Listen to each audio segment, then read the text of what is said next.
labasha lekufuna sibe equipped silungele singagwinywa ngiletinto, but when we go to those things it's your influencer. Education sibe nabantu labasenzisiwe labafunzile kakhulu ufunza kungamsanganisa umuntu bese kuona sokuthi there is no God, but ufunza when they understand kakhulu kulekelelwe na spiritual revelation. Praise the name of the Lord, hallelujah. Because God is here. Education kube nabantu labafunzile kodwa labakholwayo emabhizinisini, kube nabantu abasemabhizinisini kodwa labakholwako, ka-media kube nabantu abaka-media but labakholwako, because liqiniso lithi vele ne-media iphose singene emuva thina labakholwako beyisetandleni tesitha. Enanyaka nawubuka nawo kuthiwa tindzaba kusito tindzaba leti right, and tindzaba njengoba shinto sakho tindzaba leti hambako naletileleka kakhulu naletilayipa kakhulu naleti njani letimbi akusiko lokuliqiniso akusiko loku right. Nawufuna nje indzaba leti uhamba vele get the negative not the positive. Bancane sengikhanyalo ngoba nisabafundisile babone ukuthi yini le ndzaba le idominatwa evil, ile ndzaba yaka media yathathwa sitha seyumnyango ukuthi indzaba leti ngasito leti mnandi. Sengikhali bazalwane babona balandzele bakwazi no man ngeke kulunge ukuthi sitawushiya lenzaba ya media sishiye kusathane kudominate yena tindzaba letimbi every time ngani ka media kube tindzaba letimbi kube bede tindzaba letimnandi. Sengikhona ke ngokuyile sifundisana sibazalwane asihambeni si-influence tonke leti ndzawo leti batholakala abantu abatakholwa labaqotho labalayishe ama-values ebunkulunkulu. Praise the Lord, hallelujah. Praise the Lord, hallelujah. Praise the Lord, hallelujah. Ake sifundele amavesi ke bazalwane, sitawukhuluma namhla siyabonga kakhulu sabukesini. Sitawukhuluma namhla an effective young person, umuntu lomusha lo effective. Asikhuluma alokuba effective, sikhuluma ke ukuthi he is or she is producing the desired results or intended effect. Shothi lo muntu lomusha uproducer le mphumela legatseke kulo muntu lomusha lesakhona konzweni, the desired results uproducer lokho. Who is desiring those results? uNkulunkulu. The intended effect ukusho ukuthi lo muntu lomusha lokutsinza kwakhe kulokugatsakile vele kulo muntu lomusha ukuthi le influence yakhe le results le mpilo yalo muntu lomusha iletha umehluko lo vele ugadwe uNkulunkulu kulo muntu lomusha. Bakhona bazalwane zombeni, bakhona bazalwane enkonzweni, fulfilling a specific function.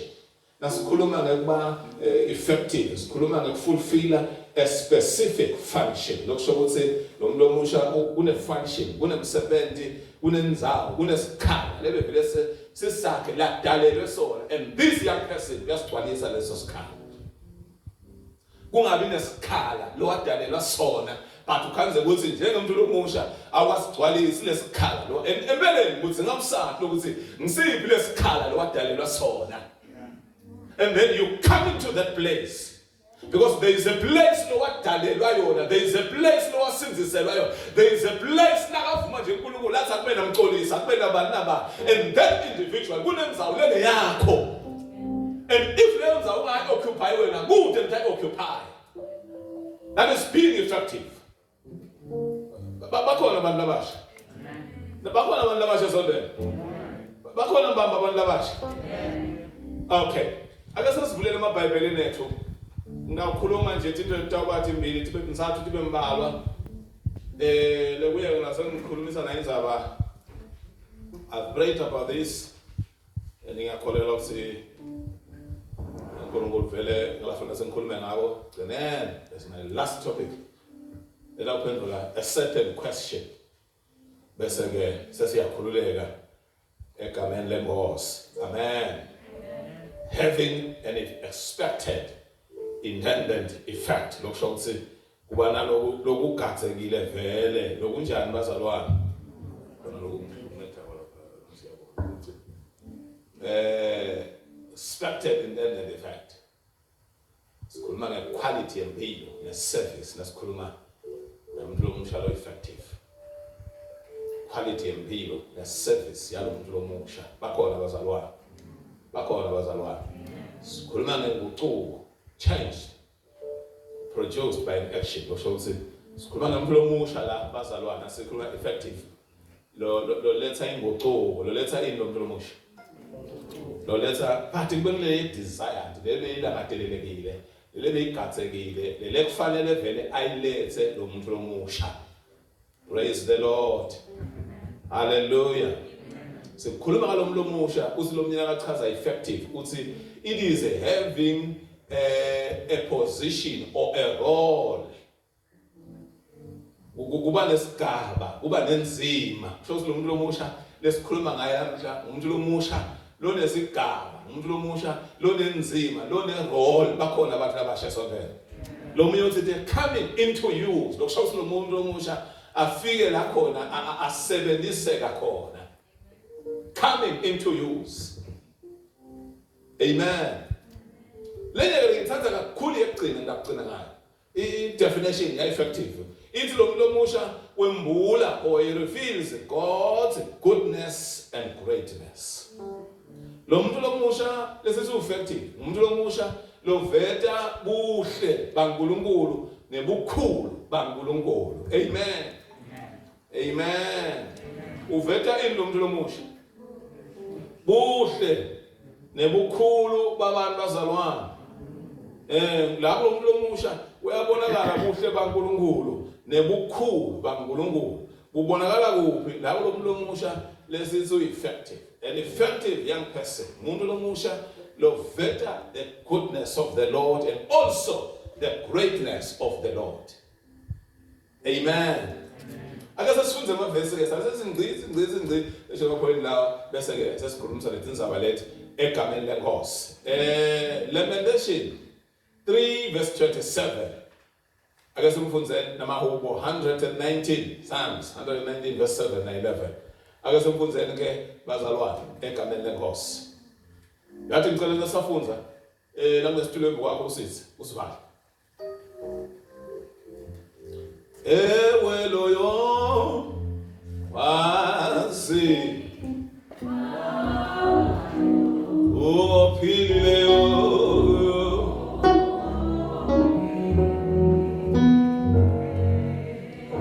ewe loyo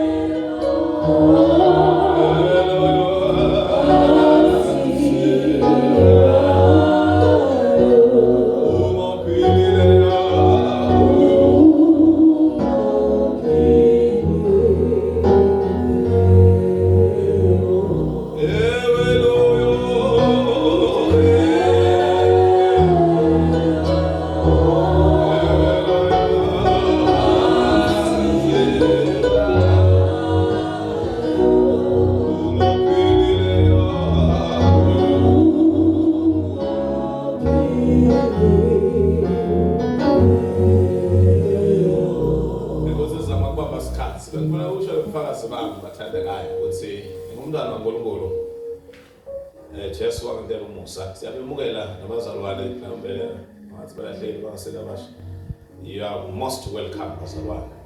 Praise the Lord. Hallelujah. Amen. Hallelujah.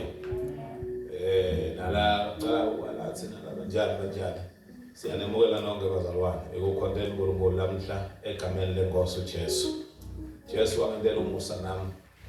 Wangenzela umusa ebusheni bami. Mina ke mhlawumbe ngathi ngafana nabaningi bene. Lokhanza ukuthi basenziswa nje usesekahle talkative.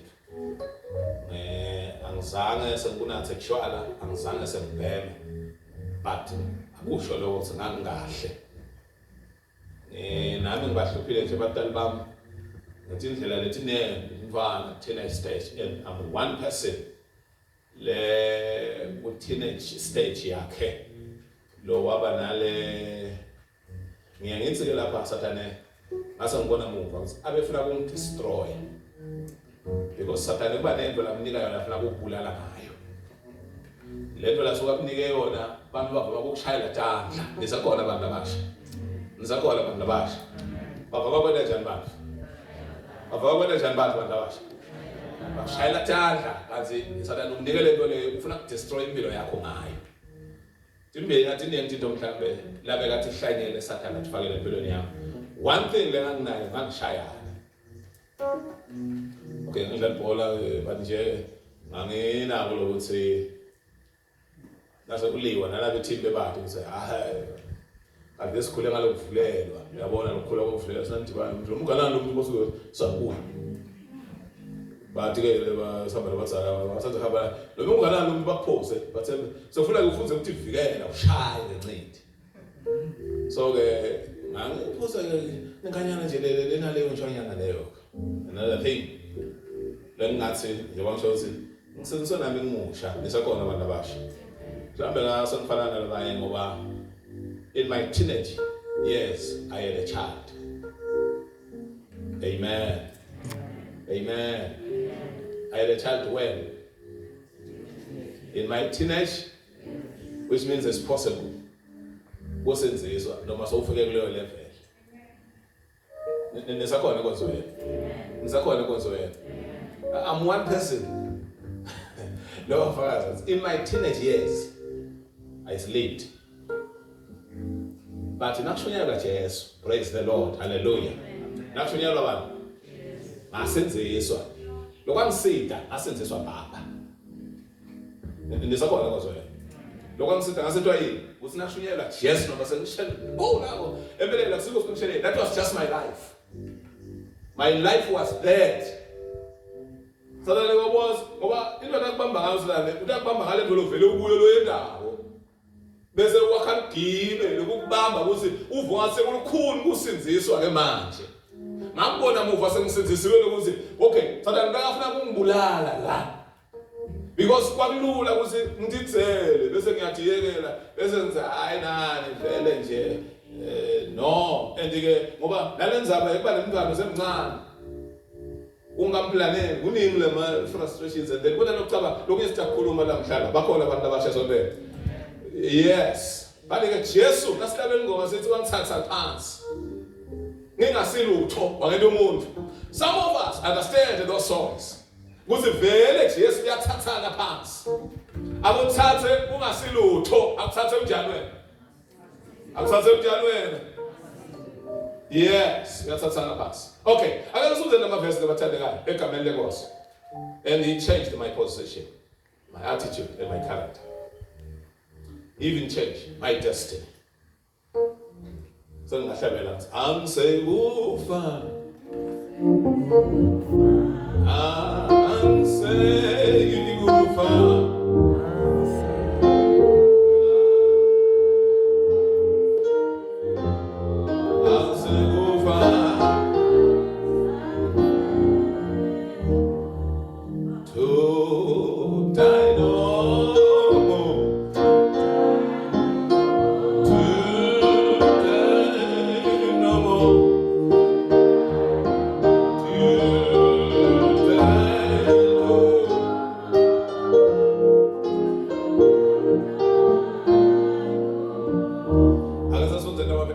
Young person, no doubt let her approach yourself that desired result at sins and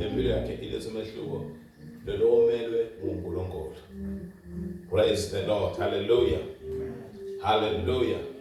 Let's listen to this. I just want to say,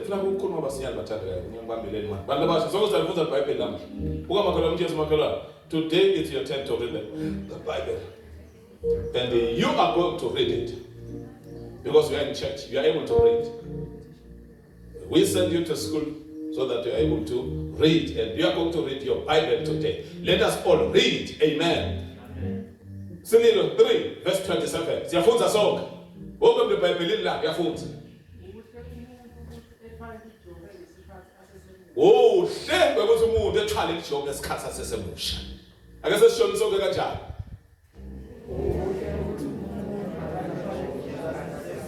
Kuhle ukuthi umuntu sonke siyakhuluma ngaphasi kwemamaske. Kuhle ukuthi umuntu ethwala ijoke ngesikhathi sasesemusha. Lijoke likhuluma ngani? Ngelimitation likhuluma ngediscipline.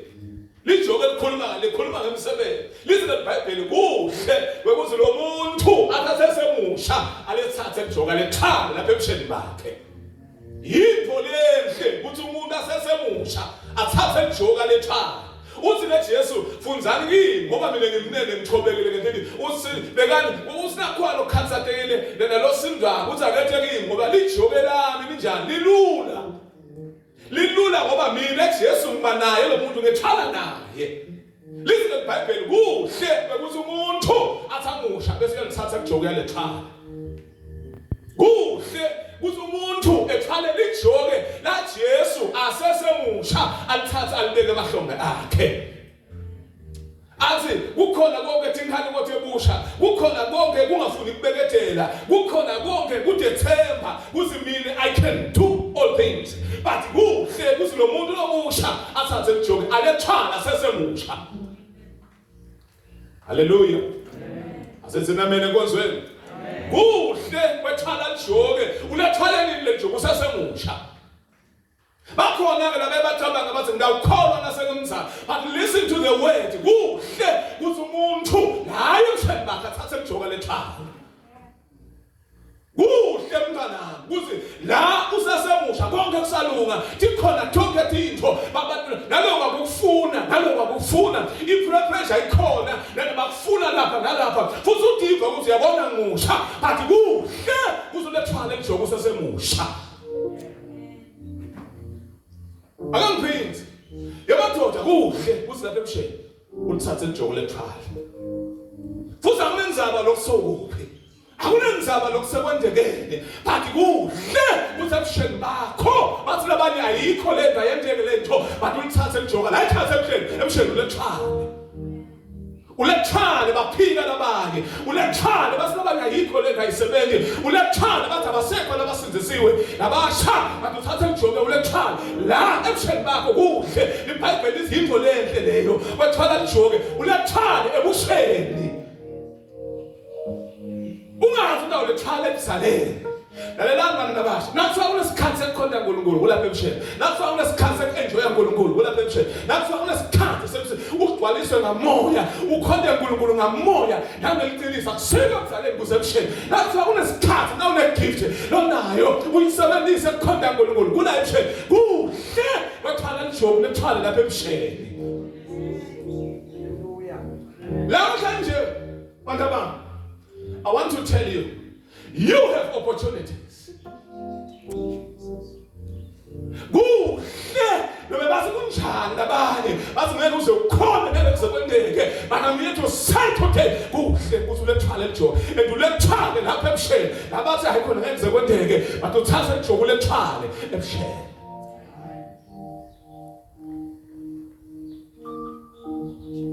Uthi mahu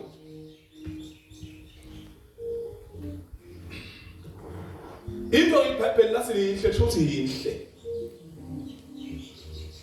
ungageji ke into lenhle lesi iBhayibheli yinhle wena uyigethe ngoba la shothi kukhona lokungasikuhle nalamanye amagama ndlela akusikuhle ukuthi ebusheni ungathatha lijoke because you will create problems for yourself.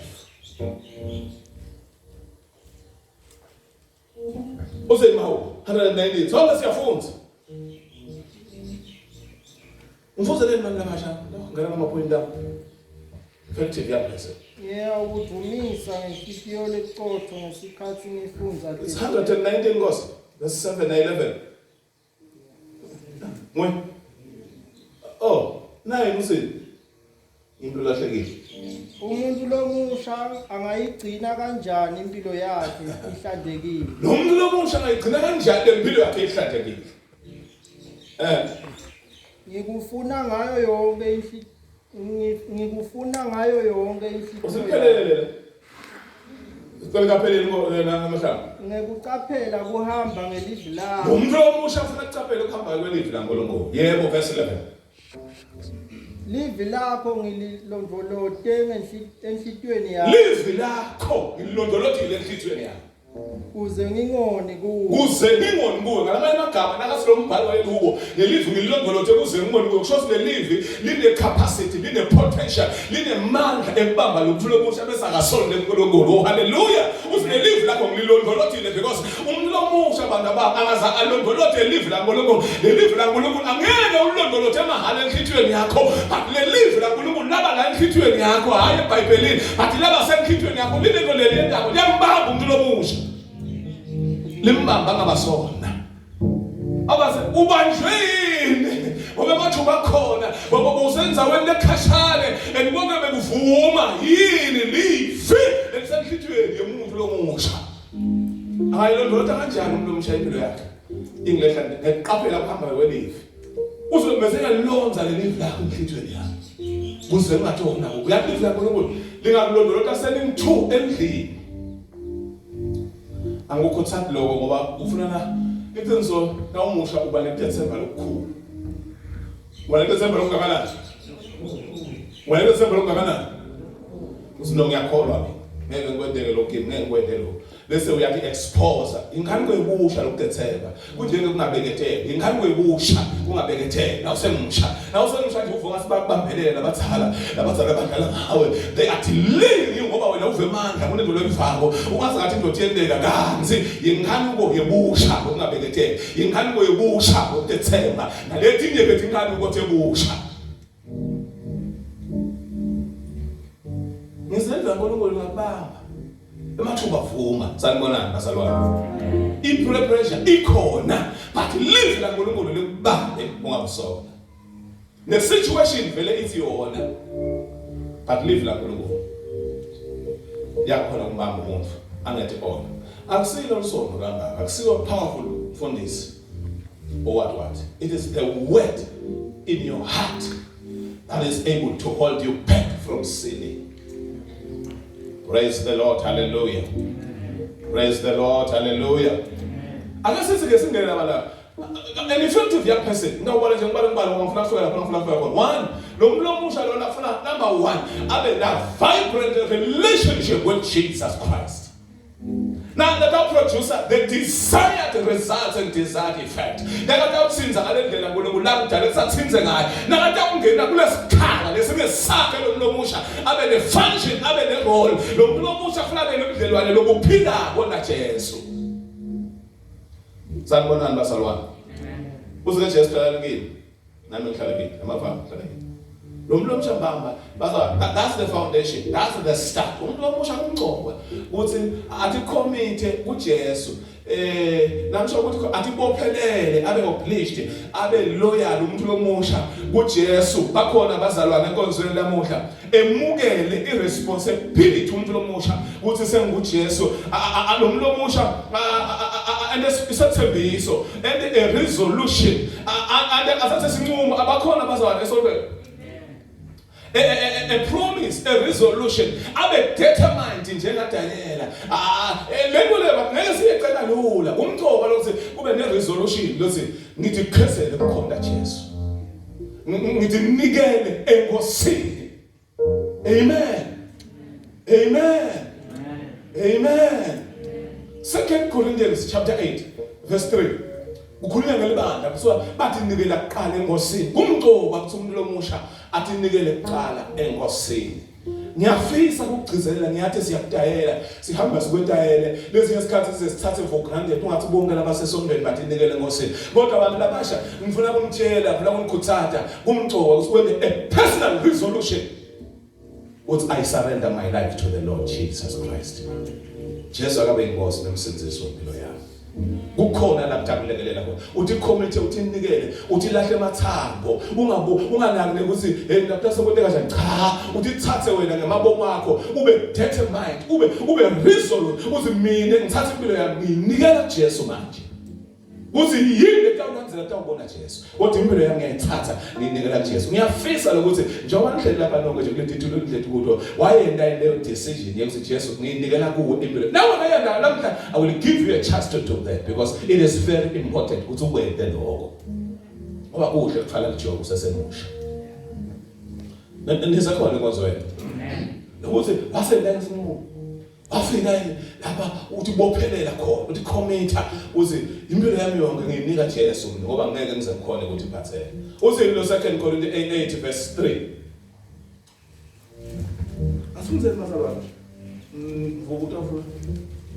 Angisitshela. Ngiyanitshela ngithi anikela ngemandla awo onke kwadzimate kwaba ngetulu kwawo. Ngekweminikele yawo yesihle. Asincengisisa ukuthi abe nesabelo ekusiteni labangcwele. Lokho ke sasingaku ya kulo verse 5 lemcela simnake. Lokho ke sasingakakubheki ngobe baqale batinikela bona enkosini. Ngicela sikubambe lo. Kwekucala nakathi aba effective lo mlomo usha kunathi ninikele yena enkosini. Athi ente njani lo mlomo usha? Uthi unikela umntana wakhe. Unikela yini? Ngulo muntu lo musho lothi ninikela yena enkosini. Azimpilo yami yonke yini kuJesu mina. Impilo yami yonke yini kuJesu mina. Angifuna ukuziphathela yo. Yini lo muntu lo musha kuzabathi ninikela bona enkosini. Number 2. Ubeka Nkosi emahlala. Base-ke batethula kithi ngekwentsandvo yaNkulunkulu. Sithi an effective young person, one, ngilone vibrant relationship neNkosi, nothi inikele yena enkosini, yena wathi inikele enkosini. Number 2, waze uyatethula ebandleni. Wazona njalo umuntu. And waze uyabelonga to that church. Wavuma ufundiswa, wavuma kuyalwa, wavuma kuqonziswa, wavuma kweluswa ebandleni thideni. Atethule yena asinami qhathile enkosini bese unikele ebandleni. Bakhona bazalwane esontweni. Bakhona bazalwane enkonzweni. Base batethula bona. Yibo bathi nikele enkosini base batethula ebandleni. Number 3, lo muntu lomusha lesithi utawenda umehluko bathandekayo. Abe effective lo muntu lomusha. Is a spirit-filled young person with character. A spirit-filled young person. Bese uba nesimilo. Base Efeso 5 verse 16 uthi singathaba kodwa sigcwaliswe ngamoya. Praise the Lord. Emalangeni ekugcina ngakuthulela umoya wami eduke yonke inyawo. Labasha, uthola kanjani labasha? They shall prophesy. Lokusho ukuthi abantu abasha batawukhuluma live la ngoNkulunkulu. Sanibonani abantu abasha? Sanibonani abantu abasha? Batawula kanjani abantu abasha nase bagcwele umoya? They shall prophesy. They shall speak the word. Batawukhuluma live la ngoNkulunkulu. Bakhulume the mind of God. Bakhulume lokusemhlithweni yaNkulunkulu bantu labasha ngoba bagcwele umoya. Labantu abasha lezi bataba effective bantu. 1 number 3. Bataba namoya. They shall be filled with the Spirit. Bese baba ne-character nesimilo. Basekhona bazalwane. Baba nani bazalwane? Nesimilo. Baba nani? Character. Nasikhuluma nge-character sikhuluma ngani? Sikhuluma ngaloko wathiwa ngawo 1-4. Wathiwa ngani? Nasikhuluma nge-character sikhuluma ngemaki. Sikhuluma ngani? Ngemaki yakho ukuthi nakubithwa igama lakho lihlanganiswa nani? Mark of your life. Nakhulunywa nge-character, sikhuluma ngestembu. Nakhuluma nge-character, sikhuluma ngaloko igama lakho nalibitwa lihlanganiswa nabo. Khuluma ngale totality of the qualities lo nawo as a young person. The inside displayed on the outside. That is character. Ngilele ngekhathi lakho, leke khathi njalo. Akuhlale kulenge khathi lokho bese kuba displayed on the outside. Number 4. Ngicela ngifuzelele ngebantu abasha. Lo muntu lomusha ufuna bene identity. Awena umuntu lomusha. Identity. Mateo Psalms 127 na Proverbs 31. Siyafunza abantu labasha. Mahubo 127 verse 3 na Proverbs 31 verse 2. Ake sifunzeni ke abe identity adate lo muntu lomusha ukuthi ungubani. Ngoba inkinga yabantu abaningi labasha abathathu ukuthi babobani.